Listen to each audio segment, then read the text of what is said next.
Yo, man, what's going on? Easy. What's up, man?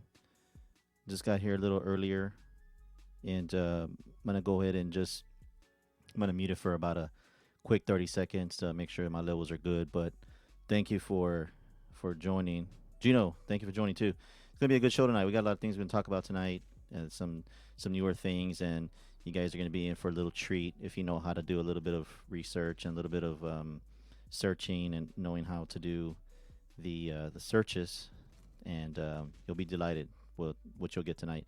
Yes, long time in the since we've been out. I've been pretty much busy with work and things of that nature, but I wanted to live stream tonight just so that we could just push a little bit of the Tupac information out, and I'm gonna wait for about a couple of minutes. Well, I'm gonna give it about maybe 4 minutes.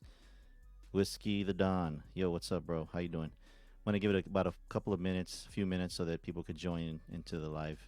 I'm not probably gonna get a lot of people. You know, it's not a big channel, but it's okay. That's not what it's about. It's not about the numbers. It's about the content. So you're gonna give it about 2 or 3 more minutes, and then we'll go ahead and kick it off with the beginning of the show. So I'm gonna just mute it right now. So just hang tight.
All right, I think it's about it. Giving about people a couple of 5 minutes or whatnot to hop on in. So I'm gonna go ahead and let's get started here.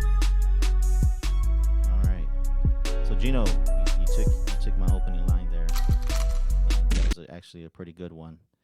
So it is gonna stay on this frame until we get into that point. But yes, happy birthday to Tupac.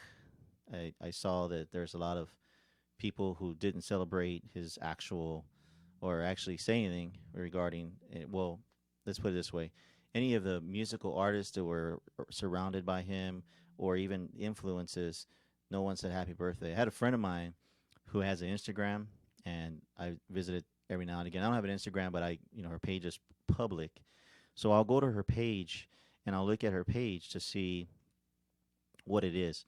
And it was kind of crazy because she said happy birthday to Kendrick Lamar, and nowhere did she put happy birthday Tupac. And she's a Tupac fan, by the way. And I was thinking to myself, what's up with that? Like, I mean, happy birthday Kendrick Lamar, but not happy birthday Tupac. I mean, way greater influence than Kendrick Lamar will ever have. I mean, don't get me wrong, Kendrick Lamar is a good artist, but he's not an artist of caliber as Tupac Shakur. We're talking about him 20 plus years later. So obviously, if Kendrick Lamar could be talked about 20 plus years later, then I'll officially say that he's actually a really good artist. But he's a good artist. Don't get me wrong. So anyhow, long time. Thanks everybody for being here. Yeezy, Gino, Whiskey, and I Buy Houses. I appreciate you being here. It's kind of an impromptu chat, but do I make beats? No, I don't make beats. I have a friend of mine, really good friend of mine, who makes beats all the time, and we're pretty close. So he brings the beats. Basically, what he does is he asks me if I could play some of them on, and that's actually a 3 6 Mafia beat. It's just a remake by some guy, but there's a lot of other ones that are original from a friend of mine. I used to back when, not anymore. I just don't have any time. I'm just busy with work and things of that nature. So don't really have time to mess around with making beats or whatever. But I do know that you dabble into music. So anyhow, jumping into the first scene. So we just basically a couple of things are going to be redundant, but I think we just have to address them just so that we can knock them out of the ballpark. So here we go. First topic of discussion for today is going to be Tupac's Masters. Okay, we have three versions of the story, and one is very fairly new to the news. So Universal Music Group actually says that in 2008 they had Tupac's Masters, and basically with along with other artists who are of greater caliber, and actually their beats, I'm sorry, their masters got burned. So they had a lot of masters from Tupac Shakur, which ones I don't know, but they had a lot of masters that belonged to him that got burned in a fire. So obviously we'll never be able to see those again. So as you can see, the commentary there, as I typed out there, and this is a story that came out just like 2 days ago, that there was actually Tupac masters that were actually burned in a fire. So there's potentially, I want to say that there's about 200 songs that got leaked onto the internet, and I think JMix had put a link for that, and I don't know who was guilty party of leaking that, maybe E1 or whatnot. So the masters got burned, and then we have the second version, which was Suge Knight Jr. saying, of course, he started the new Death Row Records, and essentially he says he has Tupac Masters. Now I don't know if he could actually come out with them because the estate will probably sue him for that. So if anything, these things get kind of thrown on mixtapes, kind of like what Daz Dillinger did when he had put Tupac songs on his album. It was an official album, so it's kind of hard to go after the person unless it's actually pressed and put out into the public legitimately. And then third, we have, and this is a funny one here. And I will tell you this: I can't say that it's a lie or not. I mean, I'm leaning towards he's just full of crap. But you got the big Kaz guy who says he had copies or he had stolen the masters. He had gone and beat somebody up. And then recently there was, a police report that was put out that says that he wasn't even there and that the two guys that he supposedly went with, they got beat up and got taken to jail. Now, not to say that he wasn't there, because obviously if he was there and he got away, when the police officers come and make a report, they're only reporting what they see. So if they see two people there, then those are the two people to go after. And the third person being if somebody else says it, no one probably knew who Big Kaz was from a can of paint. So I mean, essentially his homeboys, they're not going to snitch on him and say anything. So I'm not saying he was there, he wasn't there. I'm just saying that the police report states that he wasn't there. So I mean, it comes out to be that he was lying about it. If you use your imagination on that. So whether he's lying or whether he's not lying, I mean, I'm pretty much leaning towards it. He's lying because obviously he hasn't put any of that music out. Now, he said he put out one song. I'm not too sure what it was. I think it was a song with Tupac and Faith Evans or something of nature. But that was pretty much the extent of everything that he said. But as I'm chiming into the chat right now, we're looking and we're seeing that what you're talking about is that there was a lot of people that were fake that were surrounded by him. Obviously, yes. I mean, you had the Snoop Dogs, you had the other people who were out there who didn't even bring up anything about Tupac on his birthday. I mean, that's the least that you can do. I mean, he was a heavy influence in your music career, whether it had been he sang on your song or whatever. If you call him your friend, then he's your friend, right? To the end. So it doesn't hurt to say happy birthday to somebody. So yeah. So that was pretty much the extent of what we were talking about, and I'll leave that subject on that. So you can go ahead and throw in your 2 cents on what you think about the Masters, Suge Knight Jr. supposedly having them, the estate, of course, having them, and Molly being the person who's in charge of the estate, who's probably going to put together an album. When, we don't know. It's kind of hard, and it's the thing that I've always tried to figure out is why has it taken so long for them to put together 13, 14 tracks, get in the mix and mastered, and then putting them on an album and selling. Now, got a question for the board here. If Tupac's album came out, a new one, with like I said, 13 or 14 tracks. Would you actually go out and buy a physical CD? I don't know if they make those anymore, but would you actually buy the album or would you bootleg it? Because most times these days, and I'll be honest with you, I'm one of the guilty ones here. When a new album comes out, I bootleg it. If it's worth buying, then I will buy it. But most everything these days, especially albums as concerned, digital downloads, Spotify, got Pandora. So I mean, these songs you can listen over and over again. Now I will say, with the exception of myself, I don't know about any of y'all out there. I've actually bought a record player, and I actually started buying vinyl, and I've already bought four vinyl. Bought the Machiavelli album. I bought Straight Outta Compton, and I bought a couple other albums. So I'm starting to collect vinyl now, but I mean that's probably coming back in again. Who knows? The only thing with that is it becomes a little expensive. You're talking about 20, 40, $60 for just one album. So, but I'm gonna read some comments here. It's gonna be a long show, and you're gonna want to stay for this one because I'm gonna give you a treat here at the end, and you're gonna appreciate it. 'Cause a lot of you have been waiting for something, or maybe not, but I think some of you will actually have something to do tonight for a few hours once I give you what it is that you're gonna wait for. So I'll read some of the comments here. Let's see here. I see all Biggie's people showing him love on his B Day, but no love for Pac's B Day. All the people who show love turn their back on him. Well, let's see here. Even some of the biggest channels that love Tupac and were closely associated with him didn't even come on and say happy birthday. Now, I didn't come on and say happy birthday for Tupac. I didn't make an actual video the day of just because we celebrated in our own way and we didn't actually want to. A lot of times people will say, oh, you're clout chasing. But, I got to remind people that in YouTube, there's no money in this. There's no money. And I'll be honest with you, I've made like $3 since my channel became monetized about a year ago. So, I mean, for people saying, well, you're trying to make money off of Tupac and things of that nature, no, it's not. But I understand. I mean, I get it. People spend time editing.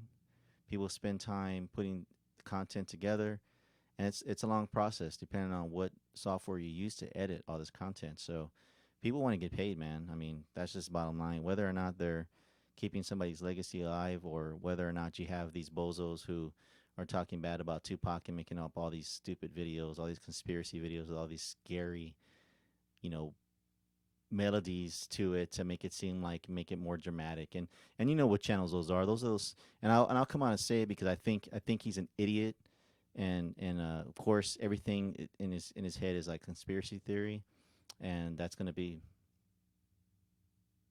and I better not say it.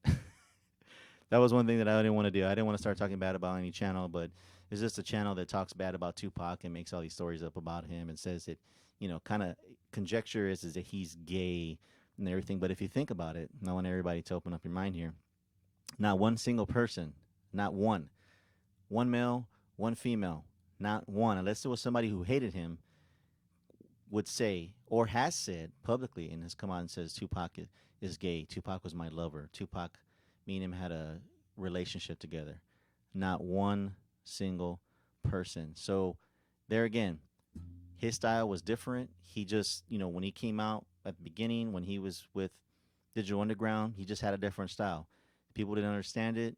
It was just he moved to the beat of his own drum, and that's the way it was. But he wasn't gay. And then, like I said, there's not been one person. And let's put it this way: if somebody is gay, a lot of times that stuff comes out. It's just like these artists who are sleeping with transsexuals, like Young Buck and all these other guys. These guys get exposed by people, but there hasn't been one single person who's exposed Tupac. So anyhow, I'll get off my soapbox with that. But just for the channels that say stuff like that, they're stupid. They don't make any sense. So again, going back, I think Tupac should have been shown more love, but I digress. So I'm going to read some comments here, and then we'll keep going on, keep going forward. Appreciate everybody being here tonight. Hit the thumbs up button if you can. Appreciate that. Sorry, Red 808. I see Biggie's people showing him love. Yep, on his birthday. Yep, that's true. Pac had all the fakes around him. The real ones are dead. Yak, Fado, and Frank. Facts, man. Pac had no loyal people around him. Nope, he sure didn't. I mean, the people that were loyal to him stayed loyal to him, and most of them that weren't loyal to him, you see their true colors today. You see them when they come out. I mean, basically, they only appreciate him and they only shout him out is when it's time to make some money. But when it's anything else, there's very few and far between people that actually love and have true love for Tupac. So all fair weather friends, they probably switched the real ones for the fake ones. Then set it on fire. I wonder if they get mad insurance money for a fire like that. Oh, absolutely. I mean, could you imagine how much insurance policies they had on all those masters? I mean, if you go and read the story, I mean, you can read it. I mean, they had not only Tupac's, they had Eminem's, they had, I mean, the different artists. Let's see here, they had John Coltrane, they had Etta James. I mean, there was a slew of names that were on there that were very popular. And you read those and you're thinking to yourself, yeah, absolutely. I mean, you lost a lot of gems, but in the same time, Universal, of course, is going to put insurance on that so they can get their money back. So we have Big Kaz made that go. Kaz didn't get arrested. He wasn't on the report. So that's what I was saying. I'm not saying I wasn't there. I mean, but I'm just saying if somebody comes and takes a report, if the police come and take a report, let's say you commit a crime, three of your friends, they go commit a crime, and the guys you go commit a crime from, they don't know you from a can of paint, and two of your friends get caught, you leave, police show up, those two guys get arrested. Those two guys aren't willing to tell on who you're identify who you are, and the guys that you went to attack don't know your name. What are they going to do? Are they going to put unknown assailant? I don't know. I'm just saying. So, I mean, 2 plus 2 equals 4. So, if those are the documents, I don't believe it. Crooked cops ain't got no documents. Just look at Great Katie. Well, I will tell you this, and it's very strange that all these documents and all these pictures and all these things end up in certain people's hands, but they're never able to be actually given to the public or have never been available to the public and have never been available to anybody except for that person trying to vindicate themselves from whatever it is that they're trying to work themselves from under. So, I mean, I don't know. I mean, we see all these new pictures and all these, and we're kind of figuring out like, hey, where was all this stuff when they're doing the investigation? But later on in this show, I'm going to show you some things, and then you're going to say, okay, great. So anyhow, download for the report didn't work, so I never even provided the documents for people to see. I didn't even go check out the documents. It was kind of a waste of time. If money goes to Suge, I'll buy it. If money goes to the others, I'll bootleg it. I don't think any of the money will go to Suge. All the money will go to whoever it is, which will be the estate. Nobody else has entitlement to the Tupac Masters. I mean, who else is gonna have it? I mean, who else is gonna benefit from it? Nobody. The estate didn't care about Tupac really also. Well, that's to be seen. I mean, if they care about Tupac or they don't care about Tupac. Obviously, we should get an album from Tupac and it should start getting worked on. I mean, what are they waiting for? I mean, there has to be some kind of budget for it, obviously. Then you got to figure out who the producers are going to be.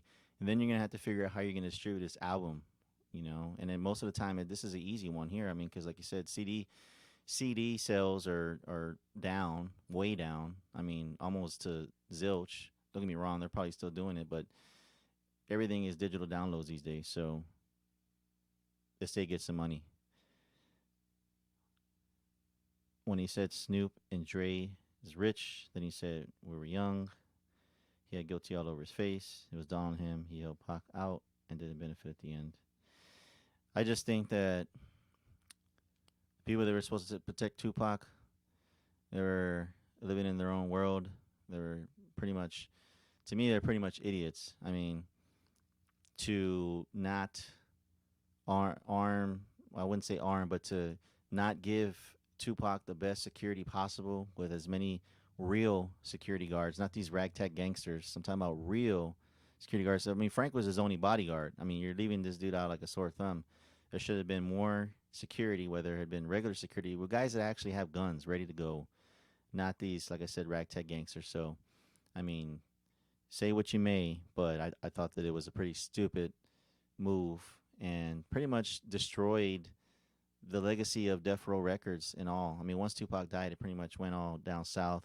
Everything went away, but they just ran the business like it was a candy store, and basically they lost everything. I'm talking about millions and hundreds of millions of dollars gone quickly.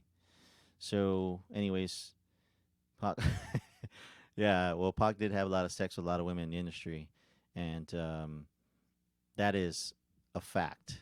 But I think his life was. I mean, we know publicly who he did and who he did, but there are some people that we don't know, and I think those parts of his life or remain private for whatever reason, and that's cool. We get it. The fruity puffy wanted to throw them after sloppy. Oh my God! So Pac and Suge did Puffy's ex and baby's mama. Well, that's what we've been hearing, and that's what's been out. So we're gonna keep going forward here.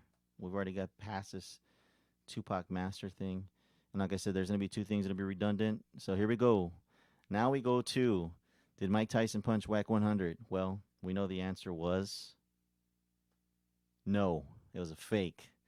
It was cloud chasing, and I actually put that little footage there that I had gotten, and pretty much kind of really spelled out that nothing really happened. But obviously, it took for them to actually do the interview on Mike Tyson's show to show that there was really no fight that even happened. And if you really think about it, you could have seen it a mile away because Whack 100 is the master of fake publicity. He's a clout chaser, and that's what he does. If anything comes out from Whack 100, you should never believe it. It all started with that guy Stitches when he punched him, and I think that that pretty much said it all. And I think it was just to promote his interview when he went on Mike Tyson to get that going, and to get people over there to get the numbers up. And so there you have it. I mean, it ended up being fake. A lot of people lost a lot of respect for Mike Tyson for that because honestly, there has to be one person that should be ready to punch this dude for talking about Tupac. But then again, he talks about it, but a lot of it is just like clout chasing. So Tupac, I mean, I'm sorry, I apologize. Whack 100 didn't get beat up by Mike Tyson. So there you have it, folks. And that's a quick one there. So we have Tyson lost my respect. Absolutely. He's another industry puppet. Selden took a fall night. All right. So skipping over to the next scene. So, like I told you, I got a treat for you guys. But I always talked about this in my live streams, and I always talked about just doing just junk science and looking at the guy who, when the person that was there who was filming that night. And here's one of the things that I don't really like talking about too much. I don't really like talking about Notorious B.I.G.'s assassination very much. And the only reason why is because I feel like, okay, let's just say that, and a lot of people believe in their hearts that Therefore Records had something to do with the assassination, Notorious B.I.G. Well, if this is a if Bad Boy had anything to do with Tupac's murder, then I feel like that was justice served. Some people will say no, some people will say yes. Everybody has their disagreements. I have a friend of mine who tells me I can't not have any like or love for Notorious B.I.G. because I feel like Puffy had a lot to do with not essentially the killing, but he set up the environment for it. And I said, hey, man, I can respect that. It is what it is. So, anyhow, this will be my last video regarding, well, maybe. I wanted to be my last video. So, anyways, when you look at the video, if you go back and you look at the video from the night of the shooting, and you see that the vehicle there in front is the one that housed Notorious B.I.G., well, you do see the SS Impala pull up, and if you look at the video, it was heavily edited. Now, you'll have people that would disagree with me and say, no, it wasn't. They didn't work that way. But I had a camera, and I know several people who had a camera back in that day, in '97, and the way it was done is you can tell that they fast forwarded. They even fast forwarded the part in the car, the guy that you see right there on that screen, wearing, I think that looks like a yellow, and it looks like they even I mean, you look at the face, the facial part of it. Okay, look at this for a minute. You see the guy that's sitting there in the driver's side. Okay, well, you look at his face, right? Do you see his face? I mean, you can't see his face fully because it's an SD camera, and we were talking about resolutions lower than 480p, right? But if you look right here directly in front, you can see his face. Okay, you can tell it's brown or black. If you look at the other guy over here, he's facing the other way. I mean, of course, you see his head, but there's a part where he does turn, and then you look at his face, and it's like they have black over it. So my point is that the video was heavily edited. So using junk science is what I say. The Impala from the ground to the top of the hood or to the ceiling of the car is a certain height, right? So if you look at if a guy stands next to a car from that distance, what is his height? So my point is that I will say that Amir Muhammad was involved in the plot to kill Notorious B.I.G., but I can't say he was the actual driver of the car or the guy that actually pulled up. And the only reason why is because, okay, we hear that he had a bow tie on and he had a suit on. Okay, if you look at the guy that's standing there, he doesn't look like he's wearing a suit. It looks like he's wearing a yellow shirt with a collar is what it looks like to me. Now, to me, that is the perpetrator. That is the person who pulled up next to Notorious B.I.G.'s car, shot in, and killed him. That is the guy. So, the height of the guy from the top of the car, how high is that? So, if you go and you do your own little junk science, then you can determine whether the guy is 5'9", 5'10", 6 feet, 6'4". You look at the height of where it is from the top of the car, and that's where you get determination. Now, don't get me wrong, the guy's probably wearing shoes, obviously, so they're probably about an inch. So give the guy about another inch.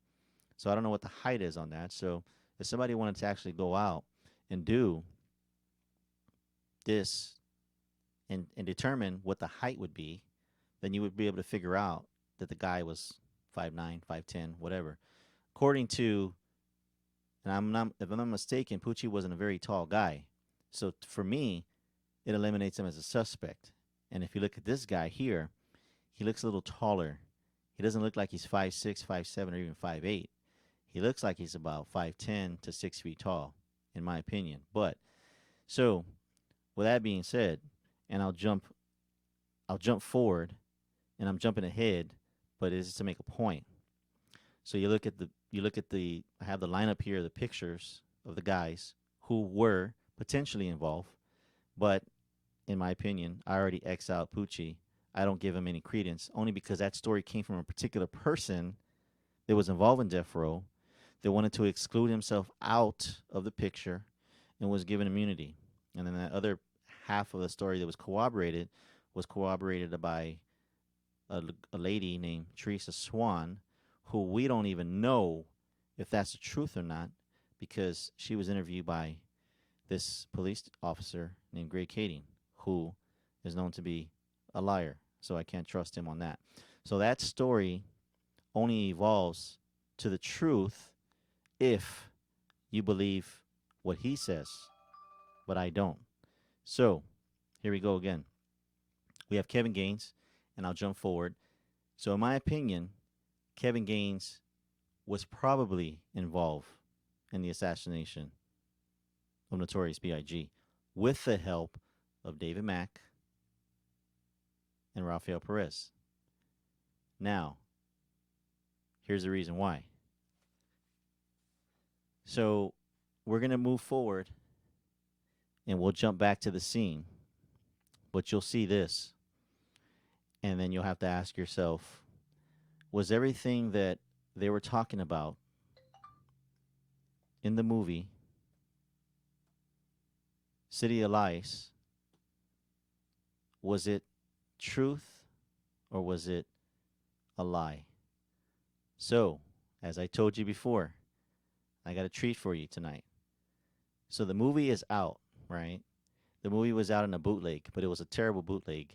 And they released it in Italy, okay?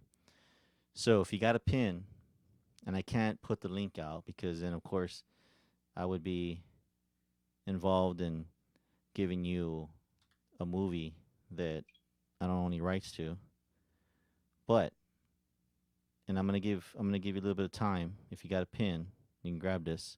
And if any of you know how to download torrents, then you know what I'm talking about. It's pretty easy. You can go to uTorrent, you can download it. Very simple. Basically, when you download the torrent, you open it up and just kind of run it as an executable, and then it starts downloading right away. So, I guess my point is that there is a Blu-ray copy of City of Lies, and I watched it before when it was on bootleg, but it was terrible, so I didn't really want to watch it. So anyhow, I watched it last night. City of Lies, great movie, well put together. I mean, with the limited amount of time they had, it was an hour and 52 minutes. The movie, and they just laid so many details about what happened, or their point of view rather. But it actually made a whole lot of sense. So I guess I'll tell you a few things about the movie, and then you can go ahead and watch it and make your own determination about what you think. So Russell Poole, all in all, believed that Kevin Gaines was involved, and the reason why he was involved was because of his association with Death Row Records, and then of course him dying a little bit later. I think 2 weeks later after the assassination of Notorious B.I.G. And then his wife in the movie, his wife goes up to where the Death Row Records hangs out. There's a scene where they hang out, and Russell Poole witnesses a lady driving up with her kids, and she says that, "Where's my husband at?" Or, "You knew what happened to my husband," yada yada. And there's a guy there that's kind of the security guard, and he gets her and he tells her that she needs to get the out of here. And then Russell Poole's like, "What's going on?" And she's saying, "They killed my husband because he saw some things that he wasn't supposed to have seen." So, I mean, I don't know. I mean, you got to watch the movie. I mean, there was just so many striking things on there that we didn't actually get to see or actually get to hear, because if you think about it, a lot of stuff was suppressed. Kevin Gaines' files are suppressed because a lot of it had to do with Death Row Records. And in the movie, when Kevin Liga testifies in front of the LA Commission, all he has to do is say that Kevin Gaines and Rafael Perez are involved with Death Row Records, and that would basically open up a new investigation, or actually by the LAPD. And he says that they were involved in Rampart. So once he said they were involved in Rampart, that pretty much wrapped it up. That wrapped it up into one, like, just one ball of people. And what they wanted to do is they wanted to just get all the indictments that they could on the police officers. And then, of course, their star witness was Rafael Perez. And after they did that, they were able to just close everything and seal everything. So that's why there's not a whole lot of information about a lot of these police officers who were involved in all these crimes, was because of, well, Frank Liga and Rafael Perez saying that it was Rampart and it had nothing to do with Death Row Records. So that's when they closed it. And another point to make was that the Notorious B.I.G. investigation, his mother said that the only reason why they kept it as an ongoing investigation is so that they couldn't file another lawsuit, because that was one of the agreements, was that if they file, once they dropped the lawsuit, they would continue doing the investigation. What they did was they essentially just shelved the investigation, and then that pretty much stopped it. So there's an ongoing investigation without there being an ongoing investigation, if you know what I mean. Great movie. I mean, Russell Poole pretty much poured his life and his soul into actually investigating everything, and he was turned down by the department heads and was pretty much told to just hang it up. You can't do this. And he lost his family. He really did. He lost his family. He lost his sense of direction with his family just because of his love for the truth. And it was pretty sad to see. And, it just goes to show you that even really, really good police officers who believe in the truth have a tall mountain to walk up when you're dealing with top brass who did want to cover up a crime or crimes against the community. So, and that's what happened. So as you look on the screen there, we see, you have the book that came out today. And if you have an opportunity to buy it, I haven't bought it yet, but you should go out and buy it. And there's actually an article about Phil Carson that's out there. And he's actually talking about the LAPD. And one of the comments that was made was that we don't want to expand, or why should we expand, or why should we have to destroy the relationship between the LAPD and the FBI just to solve murder of a 400-pound crack dealer, black crack dealer.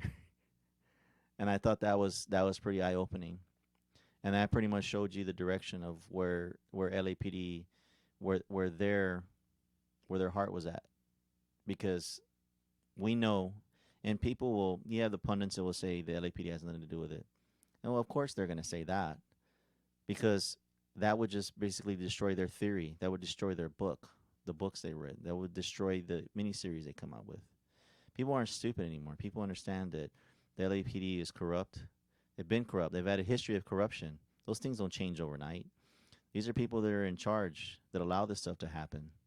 And once they get caught, they have to figure out every single way how to cover it up. And that's what they did. They pretty much sealed a lot of indictments, and they pretty much covered up a lot for the Rampart. I mean, it's a ball of wax. We don't even know exactly what really happened. We just know what happened on the surface. David Mack robs the bank, and there goes the question, where's that money? Where did that money go? Amir Muhammad being the only guy to visit him. Maybe they put the money in real estate, because supposedly he's a real estate broker or a license or a loan broker or something like that. And then, who goes to say that? And somebody, and actually I had a friend of mine, he emailed me last night, and because I sent him a copy of the movie. That's the only person I would send a copy of the movie to, but he sent me, and he kind of went down the rabbit hole. He was telling me, do you think David Mack robbed the bank? And I'm reading his comment here on my phone. He's like, do you think that David Mack robbed the bank to pay Kevin Gaines some money for the hit on Notorious B.I.G., i.e., and when he got caught and he couldn't give him all of the money that Kevin Gaines threatened to tell. And I was like, I think that's far from the truth. I think that's far from what, no, I didn't. I told him I didn't agree with that theory. But I did agree with him that I believe that they were both involved in it, for sure. It's just that, people will say it's circumstantial evidence, but no, I don't think it was. All those things they found, and they downplay this whole gecko ammunition, that it wasn't rare, it was rare, and all this other stuff, and then the radios and things like that, the shrine of Tupac and things of that nature. And if we're talking about retaliation here for whatever, right, then they would be the plausible suspects.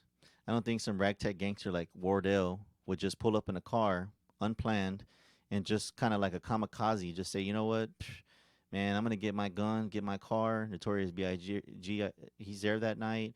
I'm going to wait for him in my car. I'm going to do this uncoordinated, and I'm going to just sit here, and I'm going to make sure that I'm able to shoot him.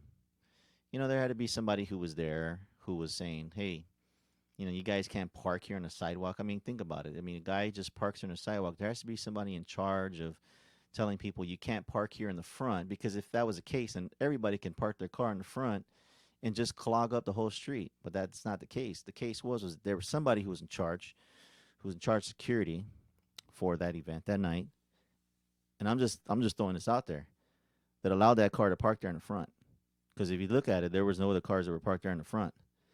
That was the only car that was parked there in the front. Now, if there was a car parked on the sidewalk, it was parked a little bit down the way, not directly in front of the Peterson Museum. As you can see in the picture when we went back to the scene, and I'll jump back into that scene, the car was parked right in front. So somebody was allowing that person to park there in the front. Now, there's been speculation that David Mack and Rafael Perez were actually there. They were actually seen by people, right? Mir Muhammad was seen by somebody. But not one single person has come out and say that we saw Wardell. And I've already gone through this before. We're just going 360 here is what we're doing. So, you got to figure out who did it and who's a plausible suspect. We see it there. There's a guy standing there. If you look at him when he jumps in the car, if you go and look at the video, it's like fast forward. Like this guy that's right here in this picture jumps in that car like he's the Flash. Not normal. That video was heavily edited. People will, like I said, people won't agree with me, but I can tell you that video was heavily edited. Now, the person who had that video, we've never been able to identify. But guess what? The LAPD made sure that they got to that person before anybody else did. The LAPD probably got the videos too of the exits in the car garage. The LAPD got to everybody first before anybody else did. Russell Poole was kind of thrown in there towards the later part of the investigation, and he had to try to figure out things. But if you go and you look at the City of Lies, there's a lot of great points in the movie. I mean, there may be some things that aren't true. I always thought that the actual reporter was, I guess it was a fake person. I don't know.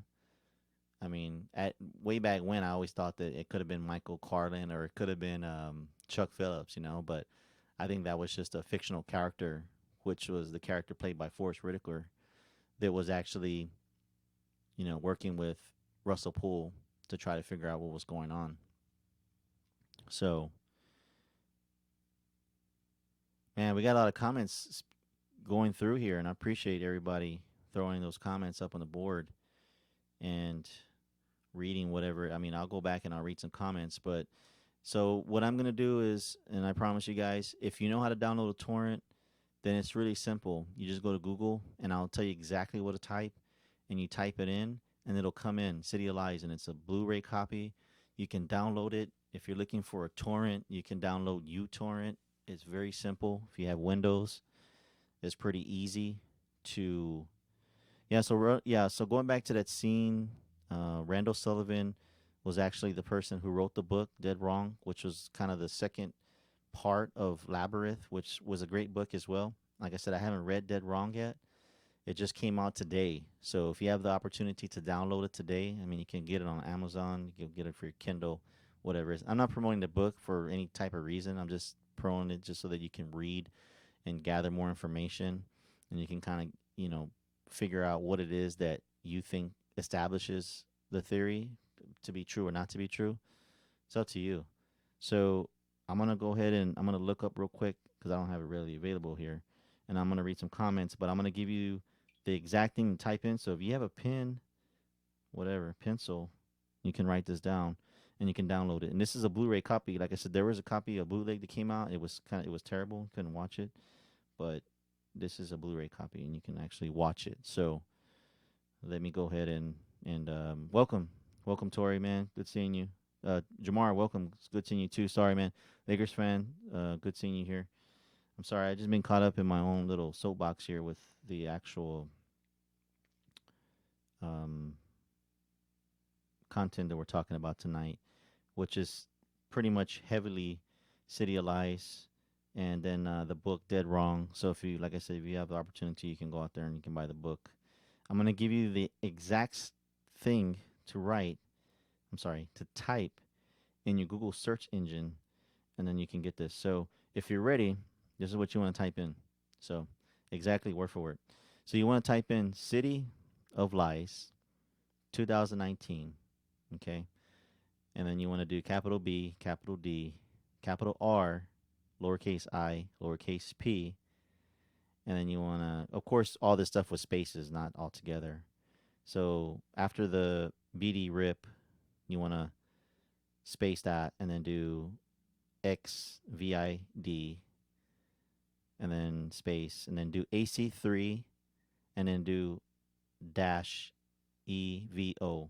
So if you do that exact type, what I just told you, City of Lies, BD rip, XVID, AC3 dash EVO, it'll get you the torrent. It'll get you to the torrent. And then you can download that. And then you can watch the movie tonight. It's an hour and 52 minutes. Great movie. I mean, I don't know who actually, I'm trying to think. I think it was Open Road who produced the movie. I'm not too sure. Anyways, I don't want to take any money out of anybody's pocket. I mean, if it was regular movie studio, then obviously they're gonna lose money. I mean, they lost money either way.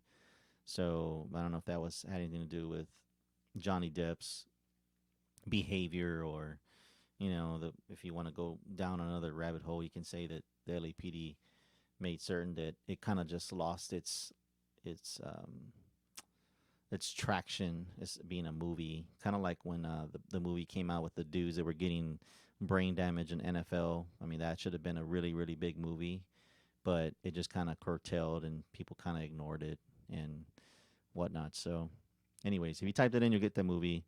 Great, great movie. I'm gonna read the book, and once I read the book, then I will do a review on the book. I did the review on the Keefe D book, which, whatever it is. So I got another comment from somebody who, there's another email that was saying that, is there any possibility that, and let's see here, there's any possibility that Patrick Johnson or Michael O. Harris hire Keefe D to kill Tupac for the money that wasn't returned on the investment on Death Row Records? I don't know about that. That was just a comment that somebody had wrote. Um, yeah, no, it's not. And these are comments to my email. I get emails that ask these questions, and I'm like, okay, well, I don't know about this, but anyhow, I'm gonna keep reading some comments. I'm sorry I haven't been keeping track with the comments, but I do want to chime back in and see if there's anything that, or anybody that actually joined the actual chat room here. So we have, okay, Blue Hunters is here. Different entities paired up for both hits. Cricket Cops.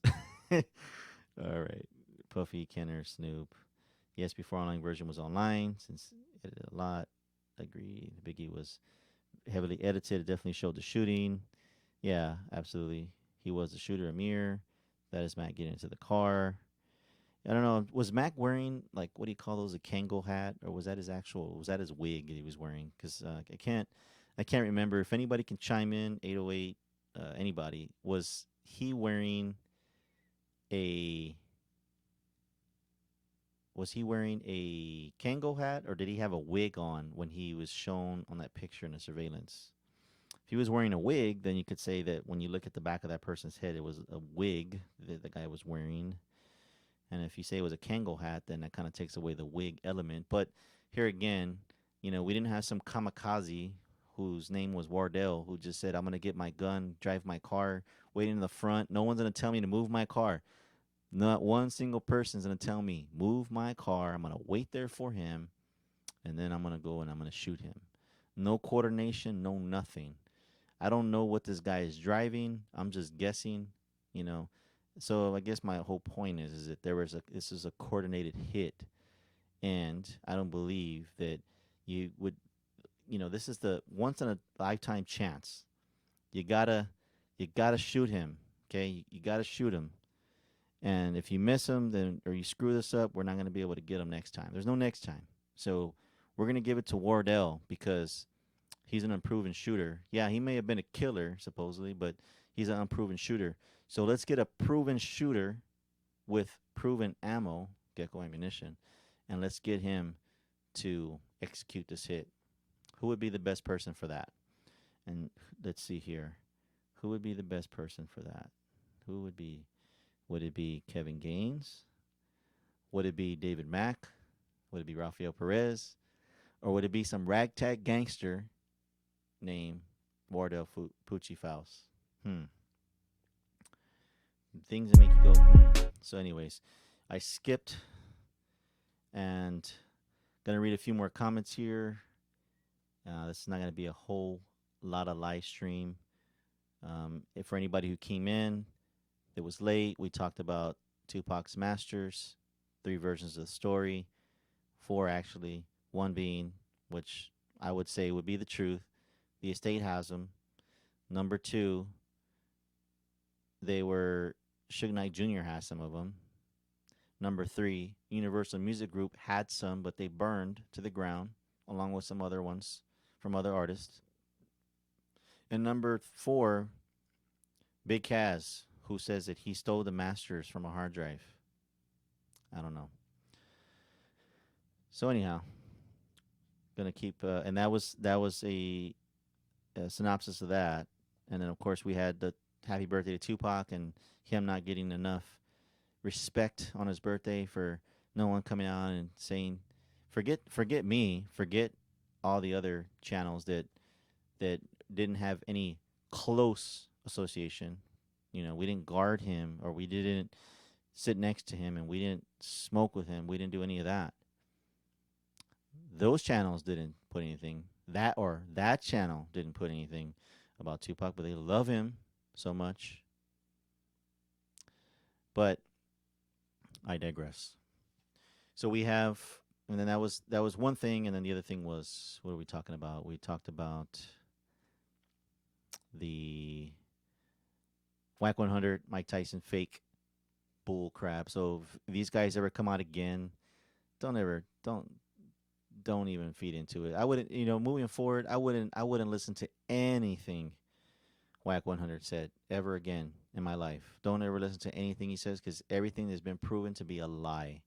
And for a minute there, people probably thought that he was being serious, but turned out to be a lie.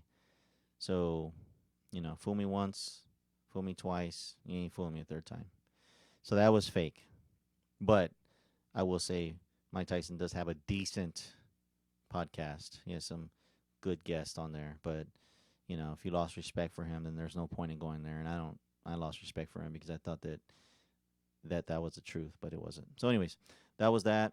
And then we went to that and I was talking about the height, junk science, actually going and standing in front of a car from the top of the hood. Actually, the Caprice, the SS, I'm sorry, the SS Impala, go and stand in front of an SS Impala and see how tall you are from the top of the roof to where your head stops.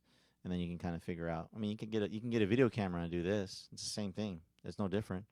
I mean, if you got into a vehicle and you sat across the street from, measure the distance from one curb to the next, make sure they're the same distance. If you're not in California, you couldn't do this, but if you're somewhere else, you could do it, obviously. So you just measure the height. He's probably wearing 1 inch heel, so 1 inch is most tennis shoes you give you a 1 inch on your height, and then figure out how tall that person was. So the person that jumped into the car, in my opinion, wasn't Amir Muhammad. He was there that night, but it wasn't him. So I would venture to say that I would say that in my ranking it'd be Kevin Gaines or David Mack. Rafael Perez was probably there. They say he was there.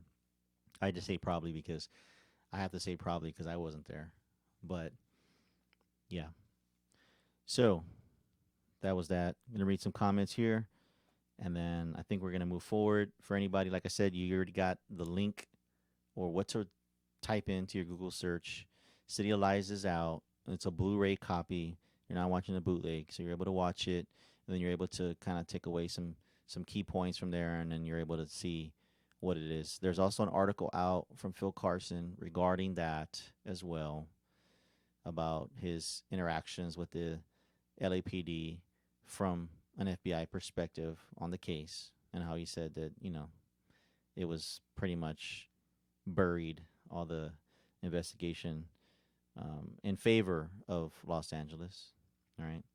And then Dead Wrong, which is the book that you wanted to go and buy. It actually came out today, so you can read it. You can go there. So say here, Mac was supposed to be off duty. Gaines was supposed to block off Puffy. Reggie and Puffy were involved.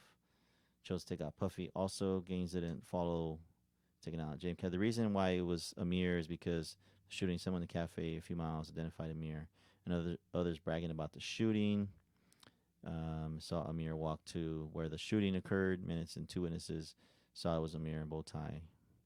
Y'all need to make a doc on Biggie's murder. That's the most obvious. Gene Deal saw them minutes before and walked towards the car. Phillips has a photo of Amir there. That's proven facts. Phil Carson has it also. Then, yeah, well, I mean, if you watch the movie, there's a lot of things in the movie that are either made up, which I would probably doubt, and then there's things that like you've never heard before, you've never seen before. And one of them being like, there, like I just mentioned, the scene where Russell Poole staking out like this area where Death Row's hanging out, and then some lady pulls up and she's like, going up to security and she's like saying, "Oh, where's my husband at? Blah blah blah. He has his kids here." That's when Russell Poole gets off, and Russell Poole goes up to her, and the guy's like, "You better get the out of here." And then she's like, "I know y'all killed my husband because he saw something he wasn't supposed to see." Because I think Russell Poole was like, "What's going on?" So I've never heard that before. Now I don't know if that's a made up part of the movie. I mean, there's probably somebody that will be able to answer those questions. There's, like I said, there's things that weren't out in public that were actually put in the movie. Um, you know, who knows? And I wish I would have gathered more key talking points about the movie, but of course, I don't want to talk about the whole movie because then there's no point in you going and watching it. So I want you to watch it. I say we give it a few days. I say Thursday we'll do another live stream. We'll go over the movie. There'll be some talking points that we can talk about as far as things that have never been identified that were in the movie, and then you can kind of say, well, is that true or not true? Because maybe some of you have heard these things before, and maybe you haven't. Like I said, I've never heard of the person who said Kevin Gaines is my husband, and Death Row killed him because he saw some things he wasn't supposed to see. I don't know. So Gene Deal saw this before talk walks forward. Katie and LAPD Phillips at the photo of Amir there. Okay. They visit Mac in prison. Pettis bragged that he was involved, and who else was involved with Biggie hit while he was locked up. Pettis told daughter he was involved with the border. She confessed to Mark Carlin. Yeezy 808, yes, you can keep that from you can't keep from boasting. Pettis originally told Kenny Boagny when he was locked up with him, they can't credit because testimony got out 10 cops from false charges. So you see, there was actually another part too. Though I'll just mention one more part, and that we everything that I'll mention for today, as far as the movie is concerned, where there was a guy in the movie who was actually right near Notorious B.I.G's Suburban asking for an autograph, and this person supposedly saw he was actually shown a picture of David Mack by Russell Poole and a picture of Amir Muhammad, and he said those two guys were there that night. So I think the man, I'm sorry, the boy, the kid, the teenager, who in the movie saw David Mack and Amir Muhammad was actually the lady that I guess somebody had commented that they had told Michael Carlin. So they may have just changed, the sex of the person, but you know, but all they had to do was just say Rafael Perez. All he had to do was say, and even oh man, this will be the last thing I say. But man, this is very surprising. When Frank Liga was suing LAPD, his attorney settled the case. Is it? Let me say it again. So his attorney settled the case without his consent. So Frank Liga said, "I want to sue these mothers," and his lawyer was like, "No, we're going to settle this case with the LAPD." So, and I'll leave it at that. I ain't going to say anything. It was just comical that whatever. So let's see here. Seen the movie? Yeah, it's a good movie. So it's Black Incredible, pedestal, damage, showcase scenes, and many more. Facts, Machiavelli. Hi there, band store. Welcome. Phil Carson has proved LAPD cover up the highest levels, and it went as far as the highest in the government.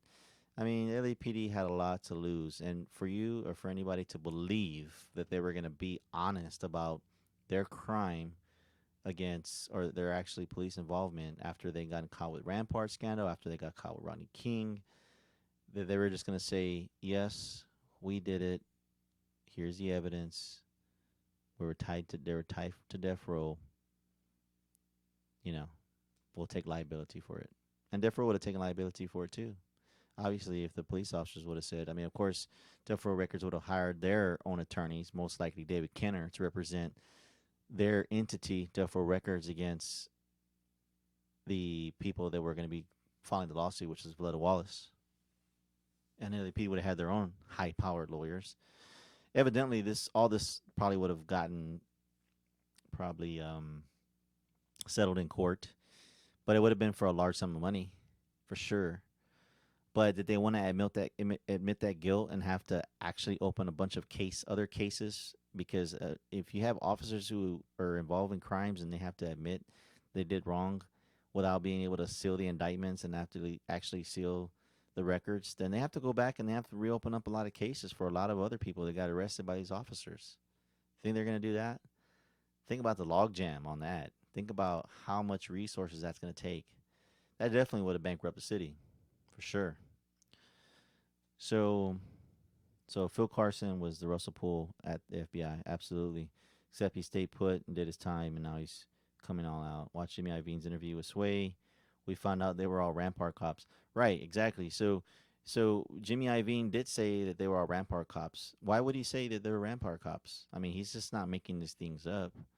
I mean, of all people, I mean, you have this guy who is not at all affiliated with the gangster lifestyle, who's just a regular record company executive, although a shady one at that. But what would his motive be to say that there was Rampart cops involved in these things?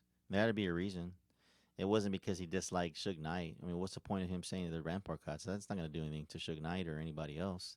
That just proves that they were there. That's it. By opinion, of course. So Yeezy 808, yes he is. You stand up. Yes, I saw that. Don't trust the snake. He's one of the ones that hired the cops. Then he has to admit that it was washing his hands of involvement. It proves that Rampart was hired. Nipsey Hussle murder was exactly the way Pac and Big's murder was executed inside job. Dirty cops people on his team. Nipsey Hussle was on par. High level cop involvement. They had dirt on Cowboy, that guy, to make them do what they had to do. Greg Kading's sole task was to divert attention away from the LAPD. Confession letter shook him, and that's why he was able to reach out and quickness to quell the case. Hello all. Jamar, welcome. Bandstore, welcome. Sorry. Machiavelli, have you seen the seal indictment on Eric Holder and the other person not involved to be released to public? Who is it? Kading had the patents on speed. Easy way possible. The driver. No, it's not the same driver. They released it. Man, you guys are just chiming in here. And I'm just going and going and going. The driver's involved, though. The getaway driver, but no charge. Nipsey murder goes very high up. Just the fact the lawyers got show that he was working for. It's either Cowboy, Big U, Tanisha, or London. Could anybody be at that point? TMZ released the poor quality footage. How did Universal get those masters? I don't know. How did Universal get those masters? Interesting. Somebody had to sell them those master recordings. Now I don't know who did it. I mean, it could have either been Death Row Records. Um, it could have been Jimmy Iovine. It could have been Wide Awake. Who knows? But Universal Music Group did have masters according to them, and I don't see any reason why they would lie about it. I mean, this is an actual company. Why they would lie about having masters? Anyways, they're burned. They're gone. We'll never see them again. But there is 200 more songs, and hopefully we get a Tupac album sooner than later. We'll get the best producers out there without this garbage, Fruity Loop music, and we get some real Pro Tools and actual real instruments, and maybe even some nostalgia. Some guys who were producers before on the Machiavelli album. That's actually one of my favorite album was Machiavelli. The beats, they were good.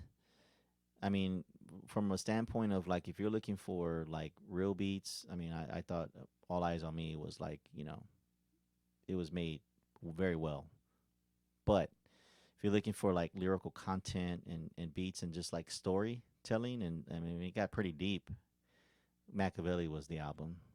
Uh, All Eyes on Me was more of like to me it was a party album. Like it's a party. It's like the BPMs. It's a fast moving album. It's like where if you want to go and have a good time, that's what you play. But Machiavelli is more of like a somber kind of just mellow and just kind of cruising down the road. That's what Machiavelli reminds me of. So, very, very well thought out story. So, anyhow, I think facts are like 6 camera angles right near there. He's getting death threats. The video shoot or something happened at the video shoot. We don't even know who killed. D-Rock picked David Mack out of a lineup in 1998. If you have a link to that, Lakers fan, post it. A link of, because I remember, I know you've said something about there has been a link for that. It's like Leonard Jefferson. He was taking photos, the moment of Pac. These guys catalog film.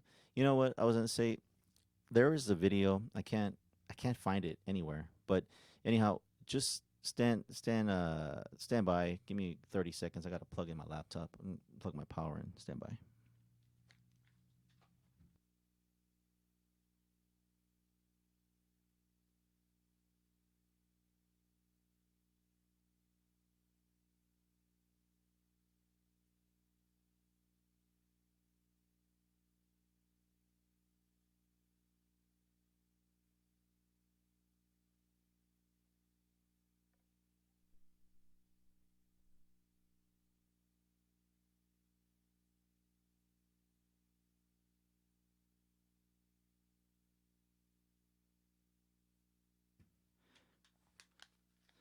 All right. Sorry about that. I'm back.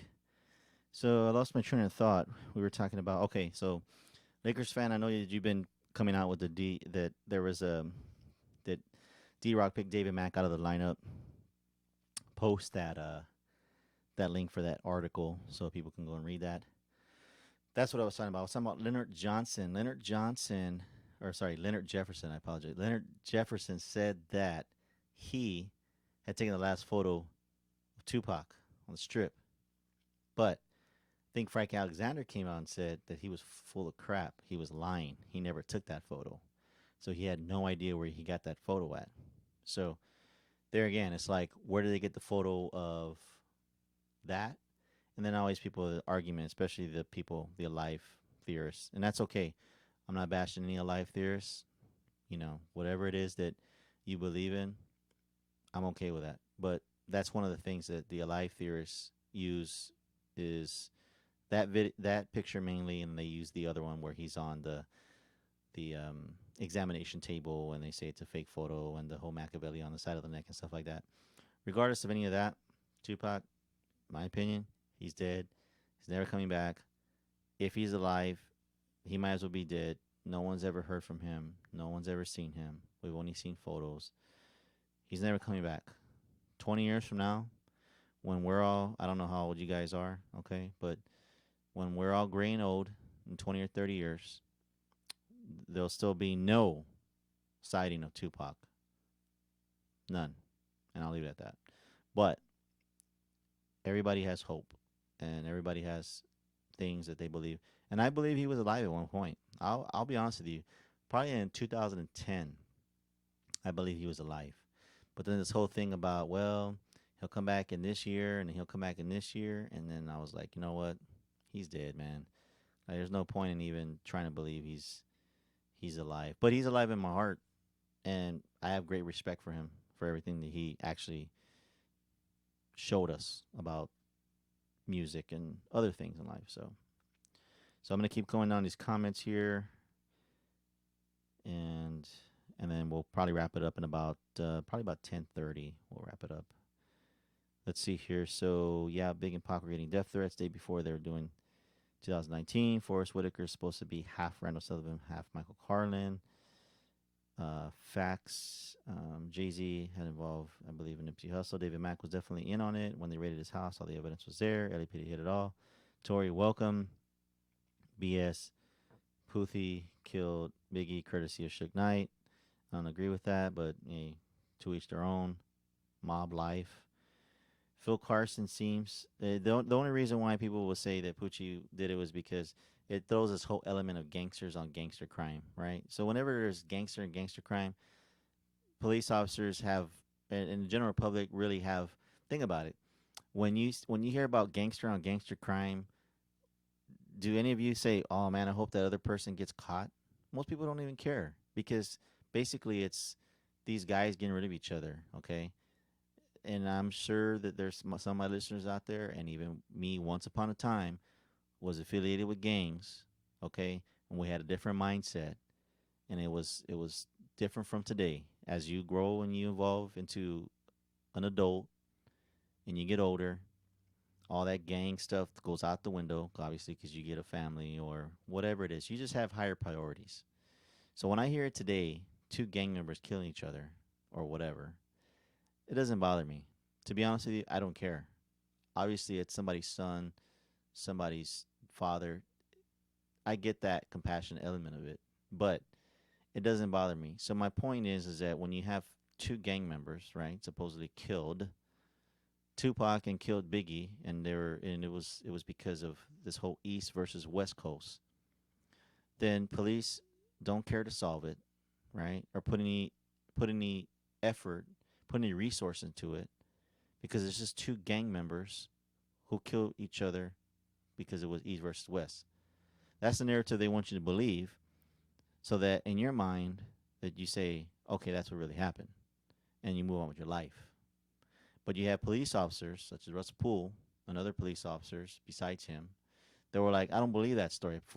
That story's full of crap, and they keep wanting to continue to investigate it. Then you have your brass to tell you, no, you can't. Stay away.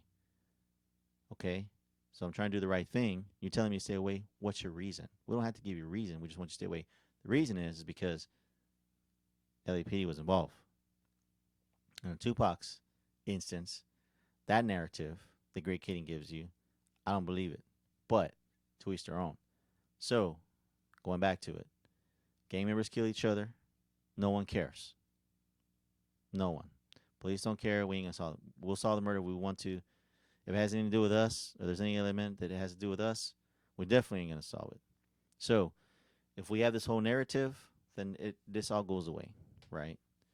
Obviously, Greg spills his story. He gets to write books, do miniseries, go around the world, and spew a bunch of lies and get paid for it. Hey, who wouldn't want a job like that? Anyhow, moving forward. So we have David Mack. I always have a shrine meant to. He was a Pac fan, but it is the opposite. Mack was involved in the Pac hit along with Pettis and Gaines. Also, in Biggie hit. LAPD covered their own tracks. Well, think about it like this, okay? If Keefe D did the murder or didn't do the murder, why wouldn't he? Why wouldn't he go along with it? Especially if he can make money by doing it, writing books, going on TV series, just to tell a lie. Who wouldn't want to do it? Especially if you're not going to get convicted for it, or you're not going to get no one's going to touch him. I mean, everything's there, right? If supposedly if he did it with his cousin or whoever, it's all there. But there's a reason why they don't arrest these guys. Things that make you go. Anyhow, so LAPD covered up, and I'm getting closer to the end here with the comments. So, man, this is crazy. So David Mack, I always thought had a shrine. LAPD covered their own tracks prior to the case. Russell Poole then diverted the case away from the department.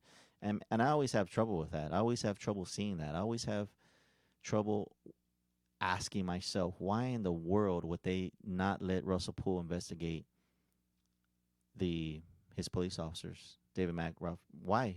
Why not? Why just say, hey, give it a shot. Go for it. Do it. If it comes out with nothing, no harm, no foul. What are they going to do? Sue us? If the guys, if you start investigating them, and we already knew that David Mack and Rafael Perez, just on the surface, were dirty, right?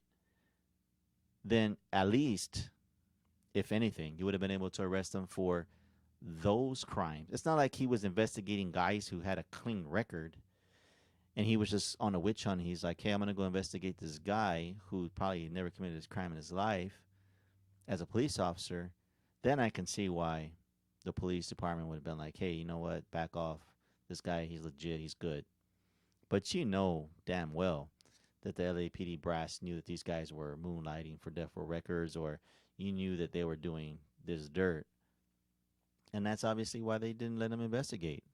It's evident. I mean, it's no mystery. And if people can't see that part, then they're blind. I mean, why wouldn't you let him investigate? It would have been the simplest thing. I mean, if you would have investigated and he would have come out with nothing, then you would have just been able to say, you know what, Russell Poole, that's it. You're back off, and he would have had no other choice but to back off. They would have said, you can't investigate no more. You already did. You came out with nothing, and that's it. He would have gone on with his life. But he knew something was there, and we know something was there. It's not. It doesn't take a rocket scientist to not believe that there was something there. So anyhow, moving forward, and everybody, thank you for coming tonight to join this live stream. I appreciate you being here. Hit the thumbs up, subscribe if you're not a subscriber, tell your friends, tell whoever. We'll be back on Thursday, well, 2 days from now, probably the same time, 9 p.m. Central Standard Time. Won't be a mystery. We'll talk about the book, share some ideas about the book, and if you had an opportunity to watch the movie, you already have the link. Watch it, take some notes, say what you got to say.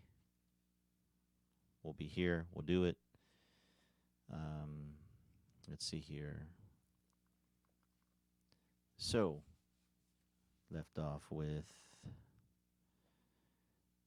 let's see here. LAPD covered. Smack was part of the hit. Shrine, easy to wait, so it could be controlled. Cooper and Reggie, old friends. One the never seen clear in my life. Shooters are shot in the air. Any normal detective would have known there was a diversion involved. Cooper said the murder rap was nothing but just an idiot shooting in the air. You can't make this up. Yeah, clean diversion. That person snitching for 2 years straight. Anytime now. Got a lot of cover up. Biggie and his team were warned all night. They're getting hit that night. They didn't listen. And if my homeboys told me not to go out, best believe I'm staying home. Easy, that was the biggest mistake the Notorious B.I.G. ever did. Ever did. Is they thought that, I don't know, I would have never gone myself. I would have been like, hell no. I don't care if I have 50 security guards. I ain't going. Just like Tupac, he should have had 50 security guards around him. Well, 20, 10, 5. Well, he only got one. And a bunch of ragtag gangsters.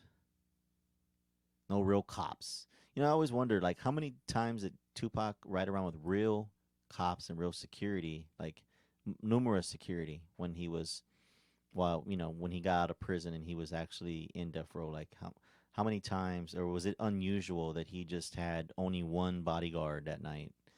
And when I say bodyguard, I'm not talking about, like, to me, ragtag gangsters are not bodyguards. That's not what they can portray themselves as a bodyguard, but they're not a bodyguard. They didn't they didn't get some kind of training for it. They're just guys. They're muscle is what they are, right? Let's just clear that up right now. When you have security, these are guys who are trained or have some kind of law enforcement training that protect you, right? When you have bodyguards, those are your muscle, right? And if they have a gun, I mean, obviously anybody can shoot a gun, but can they hit anything is the question.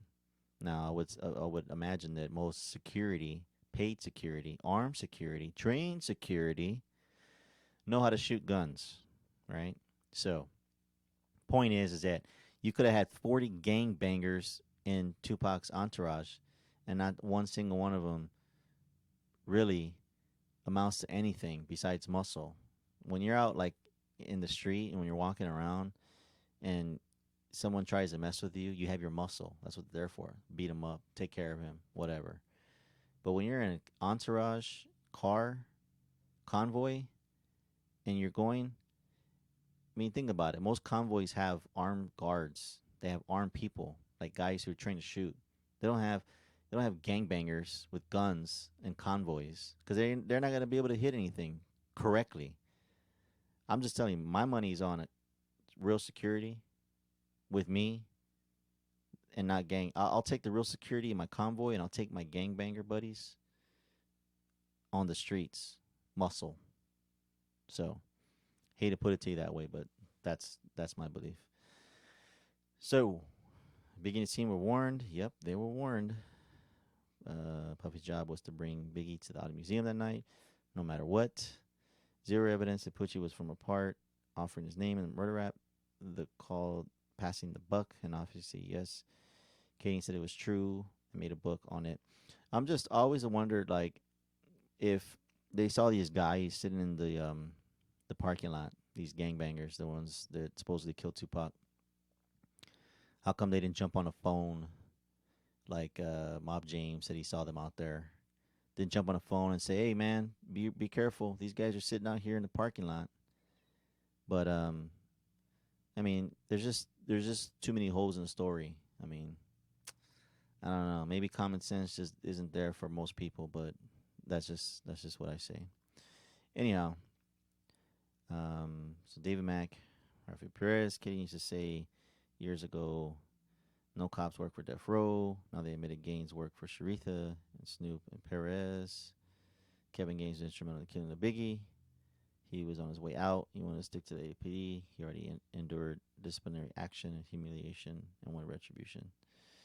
I always wondered why. I mean, I'm sure there was a kind of a segregation there at some point. LAPD white officers versus black officers, because that was one of the sticking points too to the movie was is there was kind of a this friction between black officers and white officers during that time in the 90s, and I always wondered if Frank Liga knew who Kevin Gaines really was, and didn't say, of course he says some gangbanger was throwing me gang signs, and of course he was a police officer at the end of the day, but did he really, really, truly know him? Truly. So let's see. We have Perez Nino Durden was all joined along the hip with that guy. Some people think Kevin Gaines killed Pac. That is something that's been thrown out there. Undoubtedly, Gaines was involved, but not the shooter. He was involved with the plan execution, but not the shooter. Witnesses have placed Perez there also. Perez was doing security there. The day before, he was asking for the work for the Vibe Party. And I've had to get the book Dead Wrong. That is Labyrinth number part 2. Yes, the book came out today. Again, if you're just listening, you're just joining, the book came out today. So, man, these comments are coming. I appreciate everybody being here. Not a lot of people, but hey, it's okay. It's not a number thing. It's just about spreading the word. So D-Rock seen David Mack and picked him out of the lineup. Okay, put that link out for that. Let's see here. Where we going? Man, I'm missing everything here. All right, so Machiavelli, that was what I believe Kevin. Okay, so it was partaking in extrajudicial action that he knew he could bring down the department. He understood the racial politics too. Fake fire, no masters were lost. It was a way to get around selling the music away from the real owners. I sent you the link last time. No, don't send me the link. Put the link out here in the chat room so that everybody can read it. I don't want to read it for everybody. Everybody wants to be able to go. So go ahead and put the link there on the actual chat so that people can actually click on it. Frank said he took the photo from afar and didn't speak to Pac. Leonard Jefferson version was he pulled up to Pac and spoke to him, and then far across from the street. Frank Alexander disputes that. Leonard Jefferson. He also disputes the whole Bruce Seldon and things of that nature about him going into the locker room and saying hi to Pac and stuff like that before the actual fight started when he fought Mike Tyson, MGM. And if Orlando Keefer D, then Reggie. Okay, how close is so close? Wants to they speak as friends. Orlando, Keefe D, the patsies under Officer Knox would be incredibly valuable asset to investigation of Tupac. It's critical. I would love to know what went down in both killings. Well, we don't know where Officer Knox is. I mean, pretty cool. I mean, think about it. Most people don't want to say anything anymore. They just want this to go to rest. They want it to go to bed because they know that the people that have to make the decisions to do the right thing aren't going to do the right thing. So think about it. Where is the payoff at the end if you actually have information to actually blow the case open and you convey that and nobody does anything about it, and you become a scapegoat for it, or your life gets threatened. Most people don't want anything to do with that. They just want to just let sleeping dogs lie, and that's it. They don't want anything else to do with it. So, thank you. So Knox handed over all his paperwork to Kevin. I'm sorry, to Russell Poole after he got threatened. They never interviewed Amir Muhammad. That says everything you need to say. He's protected. Yeah, well, that's true. They never interviewed him. They excused him from the case, matter of factly. And basically, what they did was they made a Psycho Mike Robinson look like he was a crazy person. But mostly, that is the other side's. They mainly say that anybody who goes against their theory is crazy. All those guys are crazy. I'm just trying to figure out how a guy like Psycho Michael Robinson could even say a word, or actually, I'm sorry, guess Amir's name, not knowing who anybody was. He just made up Amir. I always said he could have made up. He could have said it was a guy named Bob. It was a guy named Randy. It was a guy named Yeezy 808. That did it. And I'm just being funny there, but he came up with Amir. I mean, Amir is a. I mean, to me, it's a pretty unique name. I mean, all names are unique. I get it, but Amir, I don't really get around to knowing too many Amirs out there. So anyhow, so good live, Jam. Thank you, Machiavelli the Don, Easy to Wait as usual. Thank you for being here tonight. D Rock was near a Puffy saying, "Don't worry, it's all good. Pac is gone." Snoop, Dre, hated Pac. LA is cool. He told Biggie, "No one's invincible. If it hits coming, stay your ass home." True. Big stars only get hit if they're their own people. Security gives them thumbs up. Well, I always wonder, always like, for supposedly Keefe D and Orlando Anderson to run into Tupac all these times, man, somebody had to be giving away the location. If you believe that story, I mean, somebody had to be. I mean, I don't know. They could have played the lottery that night and won with as many times as they were able to find Tupac. Big stars can only be hit if they're on security. Talking about he took down Nick Bone. He forgot to say the gun butted him and handcuffed him. I think one of the things that was left out in that interview was that somebody, I don't know who they are, but kidnapped George Williams. That part was left out, which was, whatever you want to call him, G or Monkey Man. They left that part out. That I don't know. I mean, I don't think that could be prosecuted to this day. I mean, I'm sure maybe the what do you call that? Can't even think of the word right now. So I'm gonna keep going. Trading several cars behind him to make nothing happen. Did after the shooting began. Reggie was trying to rob Nick Bone for his coke. Nate Dogg was also on the phone with Daz when the shooting happened. Kenya Ware said Nate Dogg had two guns on him. Also, Dre's cousin was in a convoy. Sir Jinx, who you think shot Tupac? Who he admitted he knew Gaines. He said it in a secret recording by Brian Bentley. What up, Jason Bailey? The dry run for Tupac's execution in June of 1996. Kevin Hackey was unaware of it, but was there. Counter, there were cops in Vegas assessing the routes. This was confirmed by the Vegas casino inspector who spoke to R.J. Bond. So, I don't know. I mean, really, to me,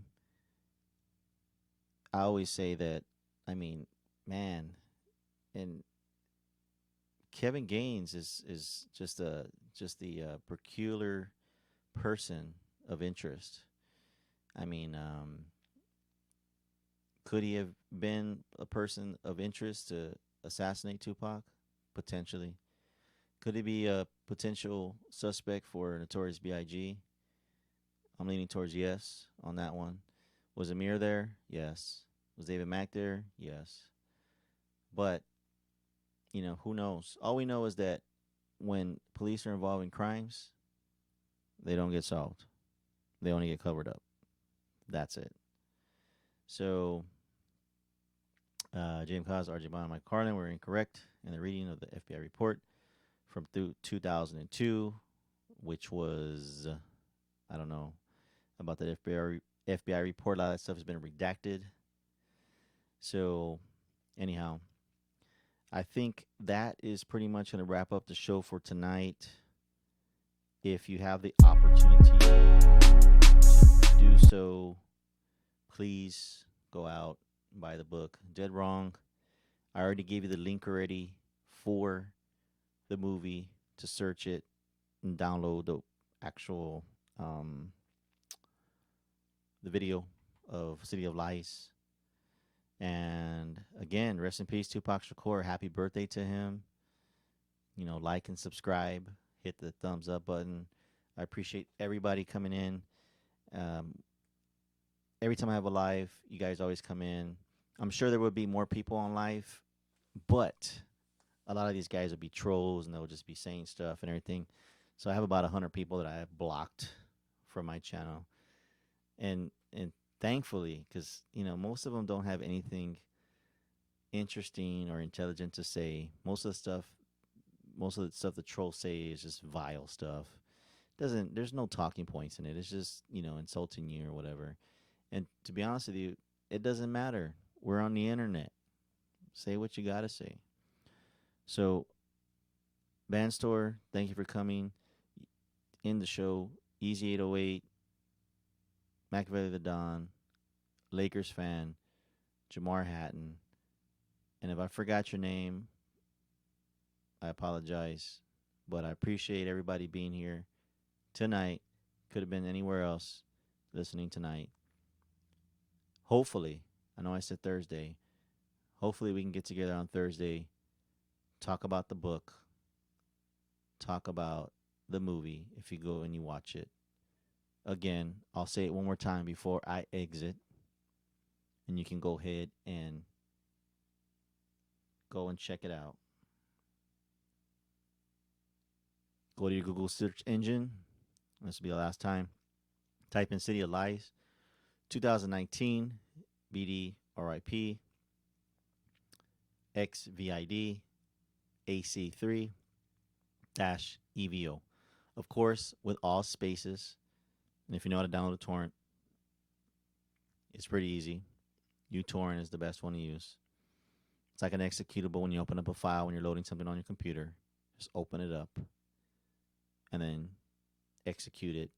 Depending on how fast your internet connection is, then that's how fast you'll be able to get the movie.